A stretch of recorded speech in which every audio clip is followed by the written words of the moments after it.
Marco Sturm continues to put his faith in the young kids, giving players like Marat Khusnutdinov a chance to prove himself and become an essential part of this team. Additionally, there's no denying that Hampus Lindholm's return is making a massive positive impact on the blue line. It seems that Sturm's system is finally starting to make sense to these players, and the lines are starting to really gel. Can the Bruins make up for their recent abysmal showing against Ottawa when they host them on Thursday night? This is a Bruins tape-to-tape snapshot. The Boston Bruins continued their winning ways by defeating the New York Islanders on Tuesday night by a score of 4-3. It took overtime and a shootout in order for the Bruins to secure the extra point. But these points, as we all know, are huge at this time of the year. The first period was relatively quiet for both teams, as neither team gave the other anything by way of any type of sustained offensive pressure. Andy Brickley referred to the first period as quote-unquote efficient.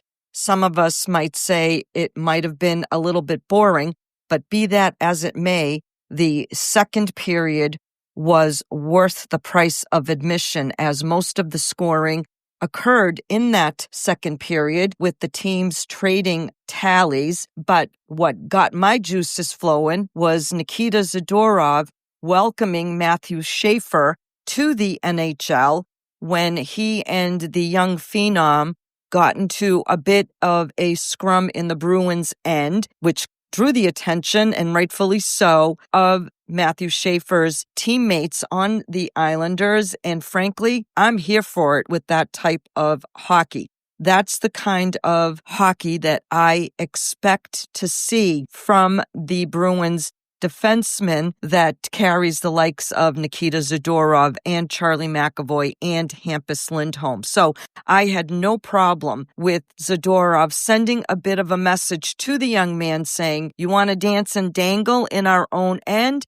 There may be a bit of a price to pay in that regard. Marco Sturm continues to seem to be pulling all of the right strings with this team, in that he decided to shorten the bench in the third period of the Islanders game, which saw the fourth line, which includes Johnny Beecher and Tanner Jeannot, not getting a significant amount of ice time, because Marco is well aware of the importance of getting as many points in the standings as possible. The game, as I said, did go to a shootout, and once again, Marat Khusnutdinov is proving his worthiness as a member of the Boston Bruins, and he had an absolute snipe shot that beat Sorokin for the only goal in that shootout. Jeremy Swayman once again stood tall, did his job. The Bruins' penalty kill was pretty much on point all of the night. All in all, that was a